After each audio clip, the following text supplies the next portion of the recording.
Waalaikumsalam, Miss. Waalaikumsalam. Baik, di sini saya akan menyampaikan materi 3 ya, pertemuan 3 tentang menganalisis struktur ekonomi Indonesia. Nah, di sini ada pengertian, terus ada sektor ekonominya, faktor pengaruhnya, terus ada dampak sektor ekonominya, ada perubahan struktur ekonomi.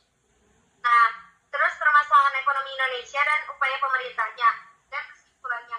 Untuk mempersingkat waktu, kita langsung ke pretest saja ya, teman-teman. Baik, Miss. Oke, Miss. Udah pada siap ya? Siap, Miss. Siap. Nomor 1, apa yang dimaksud dengan struktur ekonomi Indonesia? Sudah? Sudah, Miss. Sudah. Nomor 2, mengapa banyak masyarakat Indonesia bekerja di sektor perdagangan dan jasa? Sudah, Miss. Dan yang terakhir, nomor 3, bagaimana pengaruh penurunan hasil pertanian terhadap perekonomian Indonesia? Saya kasih waktu 3 menit aja ya, untuk mempersingkat waktu. Baik, Miss. Baik, waktunya sudah habis. Siapa yang ingin menjawab pertanyaan nomor 1?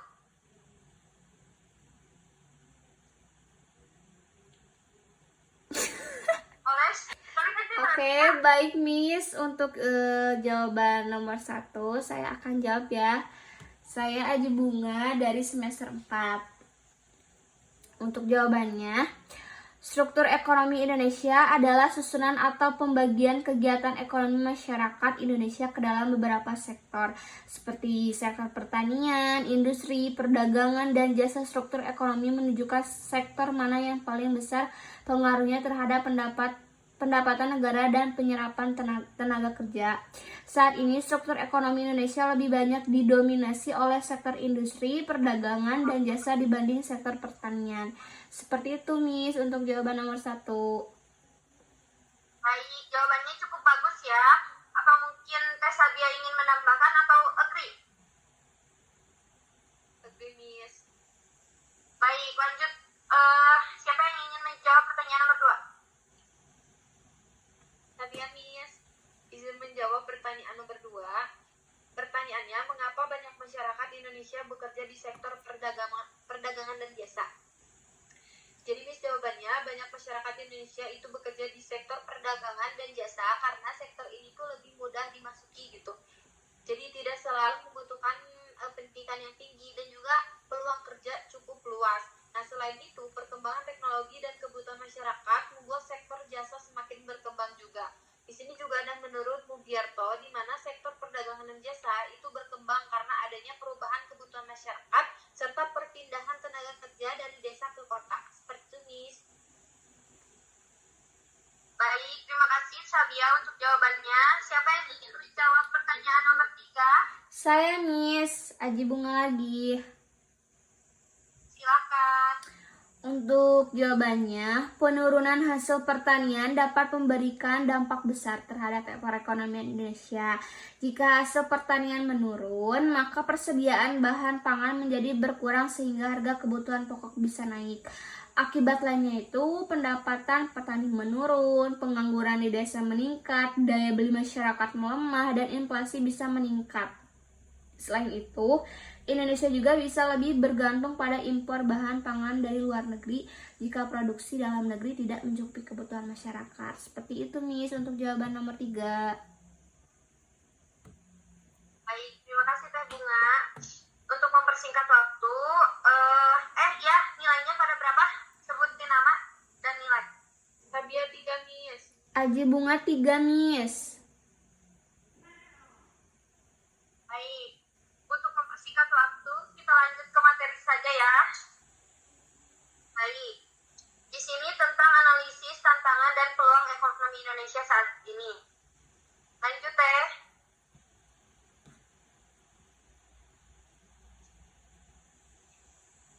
Nah, di sini ada agenda. Yang pertama, tantangan utamanya, identifikasi masalah struktural dan resiko jangka pendek. Lalu yang kedua ada peluang tumbuhan, area prioritas digital, hilirisasi energi rekomendasi kebijakan, langkah praktis untuk mempercepat transisi. Lanjut. Tantangan pertamanya, ketimpangan regional dan pembangunan inklusif. Inti masalahnya adalah perkembangan terpusat di Pulau Jawa, menyebabkan akses layanan publik, infrastruktur, dan kesempatan ekonomi tidak merata. Dampak imigrasinya, internal pengangguran struktural di daerah, dan rendahnya kapitalis fisikal daerah. Infrastruktur terbatas, transportasi dan logistik mahal, menghambat konektivitas pasar, akses publik tidak merata, pendidikan kesehatan, dan layanan dasar berkualitas rendah di banyak kabupaten. Dan yang terakhir, keterbatasan biaya daerah. Daerah sulit menarik investasi dan mengelola APBD untuk proyek produktif. Lalu di sini ada tantangan kedua dan ketiga, ketergantungan komoditas dan daya saing industri. Ketergantungan ekspor berbasis komoditas minyak sawit, batu bara, dan nikel primer membuat penerimaan fisikal dan ekspor rentan terhadap guncangan harga global. Dampaknya, fluktuasi pendapatan investasi berorientasi ekstraksi dan resiko lingkungan. Daya saingnya, produktivitas manufaktur relatif rendah, keterbatasan R&D, dan rantai pasok bernilai tambah rendah. Hambatan intinya yang pertama ada biaya logistik energi tinggi, lalu keterbatasan tenaga terampil untuk manufaktur maju, birokrasi dan regulasi yang tidak konsisten. Di sini juga ada peluang pertumbuhan potensi. Yang pertama ada ekonomi digital skala besar, pasar e-commerce, vintage, dan layanan digital. Kelebihannya, penetrasi mobile tinggi, calon muda, dan investasi meningkat fokus, infrastruktur data, regulasi pasar, dan perlindungan konsumen digital. Lalu yang kedua, hilirisasi industri, menambahkan nilai melalui performance lokal, contohnya nikel ke baterai, manfaatnya penciptaan lapangan kerja, peningkatan ekspor manufaktur, dan pengurangan kerentanan harga komoditi. Energi keterbarukan, potensi surya angin, pesisir, dan panas bumi, peluang investasi hijau, industri energi terbarukan lokal, dan pengurangan emisi yang mendukung komitmen iklim.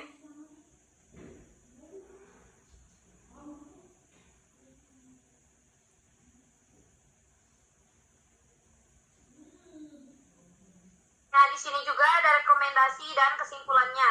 Yang pertama ada desentralisasi progresif, memperkuat kapasitas fiskal dan investasi infrastruktur daerah. Lalu yang kedua ada stimulus hilirisasi, insentif untuk pemrosesan lokal, standar kualitas, dan klaster manufaktur. Dan yang terakhir ada akseleritas digital dan hijau, membangun broadband, regulasi data, dan paket kebijakan ekonomi keterbukaan. Langkah singkatnya, kombinasikan investasi publik, kemitraan swasta, dan program pelatihan tenaga kerja untuk memastikan transisi yang adil dan produktif. Mungkin segitu saja materi dari saya. Apakah ada yang ingin ditanyakan? Sudah, Miss. Mungkin dari Sabia ada, tapi dari saya sudah cukup. Izin bertanya, Miss. Baik, boleh Teh Sabia. Pertanyaannya, mengapa sih struktur ekonomi di Indonesia itu mengalami perubahan dari sektor pertanian ke sektor industri dan jasa, Miss?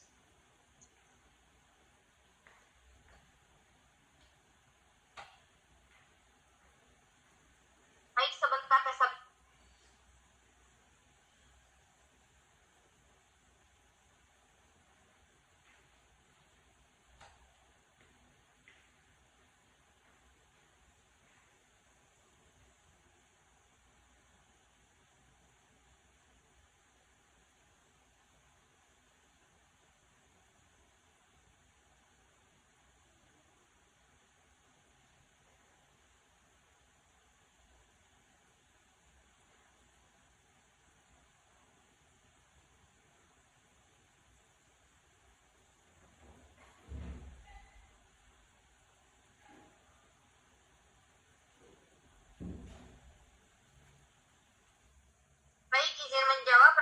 Sabia. Kan pertanyaannya mengapa struktur ekonomi Indonesia mengalami perubahan dari sektor pertanian ke sektor industri dan jasa. Perubahan struktur ekonomi suatu negara dari sektor pertanian primer ke sektor industri atau sekunder dan jasa tersier merupakan fenomena global yang dikenal sebagai transformasi struktural. Secara umum, proses ini terjadi karena adanya perubahan dalam cara masyarakat memproduksi barang dan bagaimana mereka membelanjakan pendapat mereka seiring berjalannya waktu. Ada beberapa faktor utama yang menyebabkan Indonesia mengalami transformasi ini.